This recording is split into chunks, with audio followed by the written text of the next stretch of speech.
नागपुरातील वैशालीनगर मेहंदीबाग परिसरात एक धक्कादायक प्रकार उघडकीस आला आहे. लहान मुलांना घरात आणून ठेवणे आणि त्यांचे लहान वयात लग्न लावण्याचा संशय. चाइल्ड हेल्पलाईनच्या माहितीवरून पोलिसांनी केलेल्या छाप्यात 2 लहान मुलांना ताब्यात घेतल्याने या प्रकरणाने खळबळ उडाली आहे.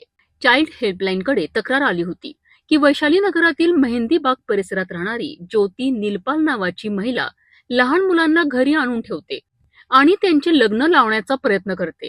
या माहितीच्या आधारे पोलीस आणि चाइल्ड हेल्पलाईनच्या पथकाने त्या ठिकाणी छापा टाकलाय. छाप्यादरम्यान पोलिसांना त्या घरात एक 6 वर्षाची मुलगी आणि एक 9 वर्षाचा मुलगा आढळून आलाय. पथकाने दोन्ही मुलांची चौकशी केली आणि त्यांची काळजी घेणाऱ्या लोकांकडे कोणतेही कायदेशीर कागदपत्र किंवा अधिकृत परवानगी नसल्याचे लक्षात आले. या प्रकरणात पोलिसांनी ज्योती निलपाल आणि उषा गणेश गौर या 2 महिलांसह संबंधित व्यक्तींविरुद्ध गुन्हा दाखल केला आहे.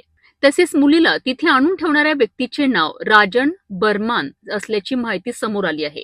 पोलिसांनी दिलेल्या माहितीनुसार मुलीच्या वडिलांविषयी माहिती मिळाली असून ते मध्य प्रदेशमध्ये राहतात. मुलीला त्यांच्या ओळखीच्या व्यक्तीकडे सांभाळण्यासाठी ठेवले असल्याचे सांगितले जात आहे. मात्र या प्रकरणात बालहक्कांचे उल्लंघन झाले का याचा सखोल तपास सध्या सुरू आहे. चाइल्ड हेल्पलाईनच्या सतर्कतेमुळे हा प्रकार उघडकीस आलाय. लहान मुलांच्या सुरक्षेच्या दृष्टीने अशा प्रकरणांवर कठोर कारवाई करणे आवश्यक असल्याची चर्चा आता परिसरात सुरू आहे. चाइल्ड हेल्पलाईनवर फोन आला होता की वैशालीनगर मेहंदीबाग परिसरात ज्योती निलपाल नावाची एक महिला आहे. ती लहान मुलांना घरी घेऊन येते व त्यांचे लग्न लावून देते.